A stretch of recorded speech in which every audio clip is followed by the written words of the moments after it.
వివాహం కాదు. వివాహం మీద కూడా దాంపత్యంలో సమస్యలు వస్తాయి. దాంపత్యం కాకుండా కూడా సంతానం కలగదు. వీళ్ళందరూ కూడా ఒక జ్యోతిష్యుడి దగ్గరికి వెళ్తారన్నమాట.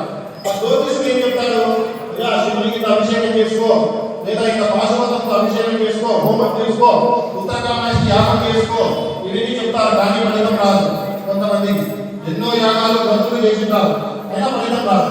ఎందుకు రాదు అంటే పితృకార్యాలు వదిలేసింటారన్నమాట. కొంతమంది ఏమైతుందంటే నాకు ఆశపరచలేదనో, లేదా నన్ను దూరం పెట్టానో, లేకపోతే వాళ్ళు చెయ్యడానికి ఓపిక లేక, అంటే అన్ని పనులు అన్ని చోట్ల చూస్తుంటారు, అన్ని చేస్తుంటారు, పక్కన వాళ్ళకి సాయం చేస్తుంటారు, కానీ తన తల్లిదండ్రులు చేయరన్నమాట. అటువంటి వారందరికీ కూడా ఈ దోషాలు అనేవి ఉంటాయి. అప్పుడు మనం శివుడి దగ్గరికి వెళ్ళి వేడుకుంటే శివుడికి వెళ్ళి వాళ్ళ పితృదేవతల దగ్గర అడుగుతారన్నమాట. అయ్యా ఇంకా మీ వంశస్థుడు సంతానం కలగలేదంట, లేదా వివాహం కాలేదంట, నా దగ్గరికి వచ్చి ఇంకా కోరుకుంటున్నాడు, ఇవ్వమంటారా సంతానము అని పితృదేవతల యొక్క అనుగ్రహం తీసుకుంటారన్నమాట. వాళ్ళప్పుడు ఏం చెప్తారు అంటే, అయ్యా వాడు నా కార్యక్రమాలే చేయలేదు, వాడి సంతానం ఇవ్వద్దు, వాడి కుటుంబాన్ని అభివృద్ధి చేయొద్దు, వాడి వంశాలతో నిలబెట్టేసి, ఇంతటితో వాడి వంశాన్ని నిలబెట్టేసి అని పితృదేవతలు చెప్తారు. ఆ చెప్పడం వల్ల శివుడు అనుగ్రహించాడు. ఖచ్చితంగా కూడా పితృకార్యక్రమాలు ఖచ్చితంగా చేయాలి. తర్వాత పిల్లలు ఇప్పుడున్న జనరేషన్లో పిల్లలు కూడా తల్లిదండ్రులని గౌరవించాలి. తల్లిదండ్రి చెప్పిన మాట ఖచ్చితంగా వినాలి. అది వినకపోతే మాత్రం వాళ్ళ భవిష్యత్తు అంతా కూడా సర్వనాశనం అయిపోతుంది. ఎందుకంటే వాళ్ళు ఎన్నో వాళ్ళ వయసు ఈ వయసు నుంచి ఎన్నో అనుభవాలు మాత్రం వాళ్ళ భవిష్యత్తు అంతా కూడా శూన్యం అయిపోతుంది. ఖచ్చితంగా కూడా ఇప్పుడున్న జనరేషన్లో పిల్లలు కూడా మీ తల్లిదండ్రులను ఖచ్చితంగా గౌరవించండి. తర్వాత నేను కొన్ని చోట్ల చూశాను, ఎంతమంది ఉంటారంటే అంతమంది ఉంటారా తల్లిని కానీ తండ్రిని కానీ విసిరించుకుంటూ ఉంటారన్నమాట. అట్లా చేయడం చాలా తప్పది.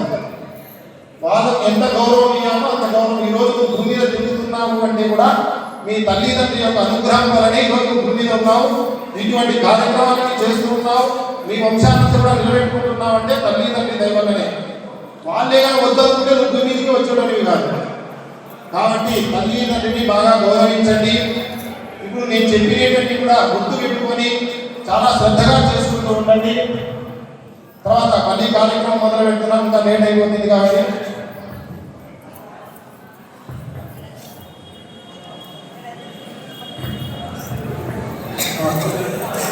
నమస్తాభ్యో దేవతాభ్యో రాహ విగ్రాహిణీ. మీ చేతుల్లో అక్షింతలు ఉన్నాయి కదా, ఆ అక్షింతలు అమ్మవారి పాదాల దగ్గర పెట్టి నవగ్రహ దేవతలకు నమస్కారం చేసుకోండి. అమ్మవారు మూలస్థానం గురుమండల రూపిణి అమ్మవారు, అంటే ఆమె పాదాల కింద అన్ని గ్రహాలన్నీ ఉంటాయన్నమాట. వీళ్ళందరినీ పట్టుకోవాల్సిన అవసరం లేదు, జపాలు ఇది హోమాలు ఇవన్నీ అవసరం లే. అమ్మవారి పాదాలు పట్టుకుంటే చాలా ఆమెని అందరినీ అనుకూలంగా చేసేస్తుంది. అందుకు అమ్మవారి పాదాల దగ్గర ఎవరు మాట్లాడకండి, వెనకపక్క శివాలయం దగ్గర కూర్చున్న వాళ్ళు ఎవరు మాట్లాడకండి. ఆమె పాదాలు పట్టుకుంటే ఓం మహా ఆదిత్యాయ నవగ్రహ దేవతాయ నమః. పునః పూజాంచ కరిష్యే. ఛత్రం ధారయామి, చామరం వీదయామి, నృత్యం దర్శయామి, గీతం శ్రావయామి, ఆందోళికం ఆరోహయామి, రాజోపదార దేవోపదార భక్తోపదార సిద్ధోపదార పూజాం సమర్పయామి. సర్వోపదార పూజాంతే అక్షరాన్ని సమర్పయామి. అత మండపారాధనం కరిష్యే. అందరూ కూడా అమ్మా ఈ స్థానంలో ఈ పూజ చేసుకుంటున్నాము, మీ అనుగ్రహం కావాలి, ఈ పూజ యొక్క ఫలితం మాకు లభించాలి అని చెప్పి రెండు చేతులతో భూమిని తాకి అందరూ కూడా నమస్కారం చేసుకోండి.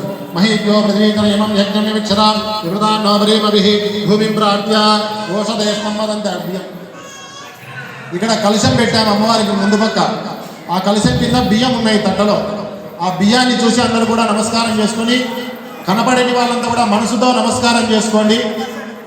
ఓం వశే సంపదంతే సోమేన సహరాజ్ఞాః యస్మై కరోతి బ్రాహ్మణస్తకం రాజన్వారయామసి ధాన్యరాశిం పరికల్ప్య ఆకలశేః సుధావతి పవిత్రే పరిశిచ్యతే ఉత్తైరగ్నేషు వర్ధతే కలశో ప్రతిష్టాప్య ఇమం హే గంగే యమునే సరస్వతి తదర్దిస్తామకం సతదాపకృష్ణ్యా అసిగ్నియామృతే విదస్తయార్జీవీయే శృణుఖ్యా సుధోమజా జలమాపూర్యా యా పలనీర్యా పలా పుష్పా యాశ్చ పుష్పణీః బృహస్పతి ప్రచోదహస్తానో మంచన్వగమ్మసః ఇతి ఫలాని సహిరత్నాః దాసుదేః స్వాదిసవితావకః తం భాగం చిత్రమీమహే ఇతి రత్నాని కాండాః కాండాత్ ప్రలోహంతే పరుషప్పరి పరుషప్పరి ఏవానో దూరే ప్రదన సహస్రేణ సతేన చ యా సతేన प्रथनो सहस्रेण गृहसि तस्याः ते देवीष्टके विधेम अभिशाभजं दूर्वाङ्कुराणि नमोः यज्ञेषु देवजं दोहत्यं द्याभा नमोः विप्रथिवी सद्धिः येषां ब्रह्माण्य समान विप्र विश्वग्रीन्द्रवर्णानुशाखाः पञ्चपल्लवानि क्षिप्य अश्वत्थेवानि सतनं वर्गेव वसति कृता गोपादीर्घलाददेत्तनपदपूर्जम् अश्वत्थशाखान् निक्षिप्य गङ्गे जयमुने चैव गोदावरी सरस्वती नर्मदे सिन्धुकावेर्यो जलेऽस्मिन् सन्निधिं कुरु आकलशेः सदापति पवित्रे प्रयुज्यते उत्ते